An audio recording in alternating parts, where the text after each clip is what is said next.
Film शुरू होती है एक बिजी रेलवे स्टेशन से कहीं यूनाइटेड स्टेट्स में। भीड़ के बीच हमें मिलता है एडी, एक शांत सच्चा इंसान जो पिछले करीब 20 सालों से यहाँ काम कर रहा है। तभी एक औरत आती है, नाम है लिंदा, और वो एडी से एक टिकट मांगती है। Destination Mike Heights. अब यहीं से कहानी इंटरेस्टिंग होती है। वाह वाह वर्ड। एडी रुक जाता है। 20 साल की नौकरी में उसने ऐसा कोई स्टेशन का नाम नहीं सुना। वो कामली बोलता है, ऐसा कोई स्टेशन नहीं है। लेकिन लिंदा झुकती नहीं। वो इंसिस्ट करती है। वो हर रोज उसी ट्रेन से, उसी स्टेशन से, उसी टाइम पर जाती है। ये सुनकर एडी का माथा घूम जाता है। वो पूछता है टाइमिंग्स के बारे में। लिंदा बताती है 3 ट्रेन जाती है रोज, एक 9:19 पर, दूसरी 12:19 पर और आखिरी 5:19 पर। एडी सिस्टम चेक करता है और जब वो ऊपर देखता है लिंदा गायब। बस ऐसे ही हवा में। शिफ्ट खत्म होने के बाद एडी अपने कोवर्कर चार्ल्स को ये बात बताता है, लेकिन चार्ल्स ने भी माइक हाइट्स का नाम कभी नहीं सुना। वो इसे मजाक की तरह उड़ा देता है। चार्ल्स है ही ऐसा, हमेशा जोक्स मारता रहता है। एडी भी ज्यादा सोचे बिना घर चला जाता है, लेकिन घर पर भी सब ठीक नहीं है। घर में घुसते ही एडी देखता है पुलिस ऑफिसर्स अंदर खड़े हैं। दिल धक से रह जाता है। पता चलता है उसके बेटे सैम ने अपनी गर्लफ्रेंड पर हाथ उठाया। उसने कंप्लेंट दर्ज कराई, लेकिन सैम अभी नाबालिग है, इसलिए पुलिस उसे ले नहीं जाती। वार्निंग देकर चली जाती है। पुलिस के जाने के बाद एडी सैम से बात करता है, लेकिन ये कोई नई बात नहीं। सैम को हमेशा से गुस्से की प्रॉब्लम रही है। अगले दिन वापस काम पर, और फिर वही होता है। लिंदा आ जाती है। Same request, same confidence, Mike Heights का टिकट। इस बार एडी उसे इग्नोर नहीं करता। वो उसे अंदर लाता है। चार्ल्स को भी बुलाता है, लेकिन दोनों के सामने भी लिंदा की कहानी नहीं बदलती। वो माइक हाइट्स को डिस्क्राइब करती है जैसे कोई असली जीती जागती जगह हो। करीब 5000 लोग, सब खुश, सब एक दूसरे की मदद करते हुए। कोई टेंशन नहीं, कोई दर्द नहीं। वो खुद वहाँ एक इंश्योरेंस कंपनी में काम करती है। एडी और चार्ल्स दोनों कंफ्यूज हो जाते हैं। चार्ल्स एक्चुअल ट्रेन राउट से समझाने की कोशिश करता है। कोई राउट नहीं जाता ऐसी किसी जगह, लेकिन लिंदा शांति से बोलती है सिर्फ 27 से 28 मिनट की दूरी है। और फिर लिंदा फिर गायब। इस बार चार्ल्स भी हिल जाता है, लेकिन एडी वो अब इसे इग्नोर नहीं कर सकता। वो खुद सच जानना चाहता है। वो 9:19 वाली ट्रेन पकड़ता है, वही जो लिंदा ने बताई थी। ट्रेन में उसे एक अजीब आदमी मिलता है। बातें करता है, नॉर्मल लगता है, लेकिन कुछ तो है उसमें जो ऑफ लगता है। एडी बिना जवाब के उतर जाता है। रात को घर पहुंचता है तो नई मुसीबत। सैम ने अपनी माँ को हर्ट करने की कोशिश की। बिना देर किए एडी उसे साइकियाट्रिस्ट के पास ले जाता है। डायग्नोसिस क्लियर है, सैम मेंटली अनस्टेबल है। अगर सही तरीके से हैंडल नहीं किया गया तो हालात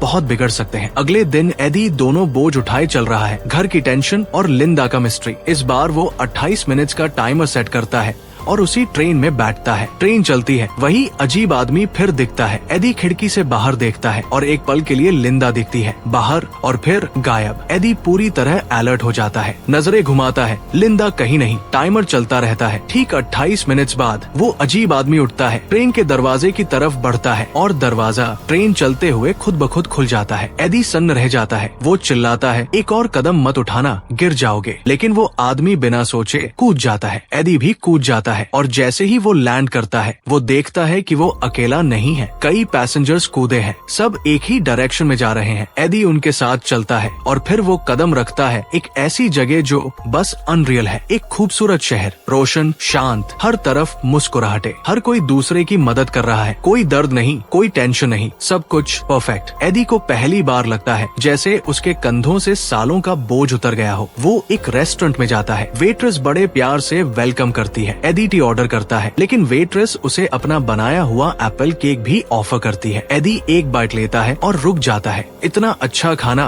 उसने जिंदगी में नहीं खाया। रेस्टोरेंट से बाहर निकलते ही एक कपल उससे टकराता है। वो फौरन माफी मांगते हैं और खुशी से बताते हैं आज हमारी शादी है। एडी मुस्कुराता है, बधाई देता है और आगे बढ़ता है। सब कुछ बहुत परफेक्ट है, इतना परफेक्ट कि एडी को डाउट होने लगता है क्या ये सब उसके दिमाग का खेल है। तभी उसे लिंदा मिलती है। लिंदा शांति से बोलती है, नहीं, ये तुम्हारे दिमाग की कल्पना नहीं है, ये एक ऑल्टरनेट रियलिटी है। रियल लोग हैं यहाँ, लेकिन बिना दर्द के, बिना तकलीफ के, इसीलिए सब इतने खुश हैं। और फिर वो बताती है शाम को ठीक 5:19 पर एक ट्रेन आएगी जो उसे उसके घर के पास वापस ले जा सकती है, उसकी दुनिया में, लेकिन बिना दर्द के। एडी पूरी तरह समझता नहीं, लेकिन स्टेशन की तरफ चल देता है। वहाँ लोग पहले से जमा है। ट्रेन आती है लेकिन रुकती नहीं, कोई ऑफिशियल स्टेशन नहीं है यहाँ। और फिर सब लोग चलती ट्रेन के साथ दौड़ते हैं और आसानी से चढ़ जाते हैं। एडी भी दौड़ता है, कूदता है और चढ़ जाता है। घर पहुंचता है, कुछ अलग है। उसकी वाइफ ज्यादा खुश है, ज्यादा पीसफुल। एडी तुरंत सैम का कमरा चेक करने जाता है। सैम वहाँ नहीं है और तब एडी को समझ आता है इस रियलिटी में सैम एग्जिस्ट नहीं करता। वाइफ खुश है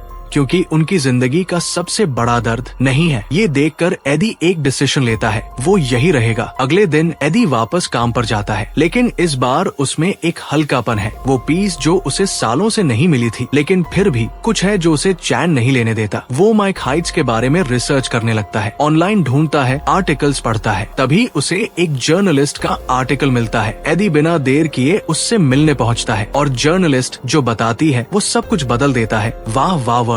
वो बताती है माइक हाइट्स ओरिजिनली सिर्फ एक कॉन्सेप्ट था, एक जीनियस आर्किटेक्ट का सपना, एक ड्रीम सिटी। लेकिन प्रोजेक्ट कभी अप्रूव नहीं हुआ, कभी बना नहीं। लेकिन रूमर्स थे। रूमर्स की उस आर्किटेक्ट ने किसी तरह इस सिटी को एक दूसरी रियलिटी में बना दिया। लोग उसके पास आए थे क्लेम्स लेकर कि वो वहाँ गए हैं। जर्नलिस्ट ने खुद भी जाने की कोशिश की, लेकिन ट्रेन के दरवाजे उसके लिए नहीं खुले। तब उसे समझ आया सिर्फ कुछ खास लोगों को ही वहाँ जाने दिया जाता है, बाकी सबके लिए वो जगह बस एक खाली मैदान है। फिर जर्नलिस्ट ने एडी को एक फोटोग्राफ दिखाई। वो लिंदा की फोटो थी और उसने बताया लिंदा उसी आर्किटेक्ट की बेटी है जिसने माइक हाइट्स का सपना देखा था। जब वो सपना टूटा, जब वो आर्किटेक्ट गुजर गया, लिंदा उस सपने को जीने की जिद पर अड़ गई और एक दिन लिंदा गायब हो गई। कोई ट्रेस नहीं, कोई एक्सप्लेनेशन नहीं। अब एडी जानता है वो कहाँ गई। एडी काम पर वापस आता है, रिसर्च जारी रहती है। एक दिन चार्ल्स से बात होती है। पता चलता है इस रियलिटी में चार्ल्स की शादी हो गई है, 3 बच्चे हैं। ये सुनकर एडी के अंदर कुछ हिलता है। उसे सैम याद आने लगता है, प्रॉब्लम्स नहीं, सिर्फ बेटा। और उसी पल एडी को एहसास होता है ये दुनिया कितनी भी परफेक्ट हो, सैम के बिना अधूरी है। वो वापस जाएगा चाहे कुछ भी हो। एडी फिर 9:19 की ट्रेन लेता है माइक हाइट्स की तरफ। सब कुछ वैसा ही है। सैम रेस्टोरेंट, सैम वेट्रेस,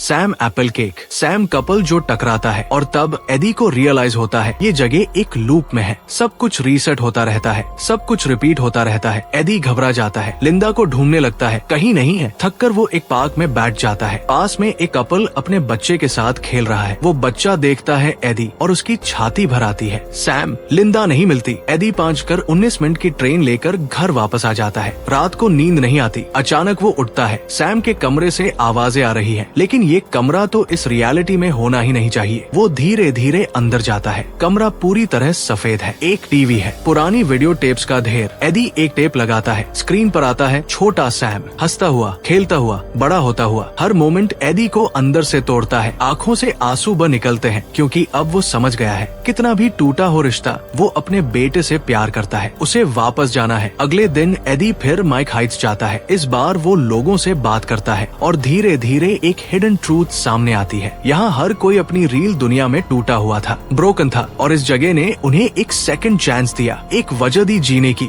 इसीलिए ये लोग इतने खुश हैं। इसलिए नहीं कि उनका दर्द था ही नहीं, बल्कि इसलिए कि वो उससे भाग रहे हैं। तभी वो बेबी वाली औरत एडी की तरफ दौड़ती है, घबराई हुई। बच्चे के गले में कुछ फंस गया है। वो मदद मांगती है, लेकिन एडी फ्रस्ट्रेटेड, ओवरवेल्म्ड मुड़कर चला जाता है। रेस्टोरेंट में जाकर वेट्रेस से लिंदा के बारे में पूछता है। वेट्रेस अपनी स्टोरी सुनाती है। 16 साल की उम्र में उसके साथ कुछ बहुत बुरा हुआ था। वो पूरी तरह टूट गई थी, जिंदगी खत्म करने तक सोच लिया था, लेकिन इस जगह ने उसे बचाया। एडी सुनता है, लेकिन वो अपनी ही धुन में है। वो चला जाता है। बाहर वही कपल फिर टकराता है। इस बार एडी का धैर्य टूट जाता है। वो उन पर चिल्लाता है, लेकिन वो कपल बस मुस्कुराते हैं, हंसते हैं और चले जाते हैं। और एडी को समझ आता है इस जगह कुछ भी चेंज नहीं होता, चाहे तुम कुछ भी करो। लिंदा इंश्योरेंस कंपनी में काम करती है। एडी को याद आता है। वो वहाँ जाता है, लेकिन बिल्डिंग की जगह है बस एक पतली सी दीवार और एक दरवाजा। एडी दरवाजा खोलता है, अंदर जाता है और पहुँचता है एक स्ट्रेंज डायमेंशनल स्पेस में। और आखिरकार लिंदा मिलती है। एडी एक सेकंड भी वेस्ट नहीं करता। मुझे वापस जाना है अपनी असली दुनिया में। लिंदा उसे रोकती है। यहाँ तुम बेटर लाइफ जी सकते हो, कोई दर्द नहीं, कोई तकलीफ नहीं। लेकिन एडी को परफेक्ट लाइफ नहीं चाहिए। उसे अपनी लाइफ चाहिए अपने बेटे के साथ। उसका डिटर्मिनेशन देखकर लिंदा मान जाती है। दोनों बाहर आते हैं, पार्क में बैठते हैं। लिंदा पूरी सच्चाई बताती है। उसके पिता ने सच में एक शहर का सपना देखा था। जब वो सपना टूटा, वो भी टूट गए। लिंदा उसे एक्सेप्ट नहीं कर पाई। उसने ढूंढा, सर्च किया और इस ऑल्टरनेट रियलिटी तक का रास्ता खोज निकाला। यहाँ उसने माइक हाइट्स बनाया, इसे मल्टीपल पैरेलल वर्ल्ड से कनेक्ट किया, लेकिन एक रूल बनाया, सिर्फ वो लोग एंटर कर सकते हैं जो पूरी तरह टूटे हुए हों, क्योंकि ये जगह उन्हें सेकंड चांस देने के लिए है। इसीलिए खुश लोग यहाँ नहीं आ सकते। इसीलिए यहाँ सब इतने काइंड है, क्योंकि सबने रियल दुनिया में बहुत कुछ झेला है। सब बताने के बाद लिंदा एडी को आखिरी वार्निंग देती है, अगर तुम वापस गए दर्द होगा, सैम मुश्किल रहेगा, जिंदगी आसान नहीं होगी। एडी बिना एक पल रुके बोलता है, मुझे पता है, फिर भी जाऊंगा। लिंदा कहती है, शाम की ट्रेन लो, तुम अपनी असली दुनिया में वापस पहुंच जाओगे। रात को एडी ट्रेन में बैठता है। वो अजीब आदमी फिर है। इस बार वो खुलता है, बताता है रियल लाइफ में वो एक डेंजरस क्रिमिनल था। उसने बहुत लोगों को हर्ट किया, बुरे चॉइसेस किए। आखिरकार गिल्ट ने उसे तोड़ दिया। उसने सब कुछ खत्म करना चाहा, लेकिन पहले इस जगह मिल गई और अब भी वो अपने पास्ट से भाग रहा है। एडी चुप रहता है, क्योंकि वो जानता है भागने से कुछ नहीं होता, सामना करने से होता है। एडी वापस आ जाता है अपनी असली दुनिया में। सैम सामने है, कोई गुस्सा नहीं, कोई फ्रस्ट्रेशन नहीं, बस राहत, क्योंकि अब एडी समझ गया है जिंदगी दर्द से भागने के बारे में नहीं है, ये उस इंसान को चुनने के बारे में है जिसके लिए तुम वो दर्द सहने को तैयार हो। और कभी कभी यही एक चॉइस सब कुछ बदल देती है। The end.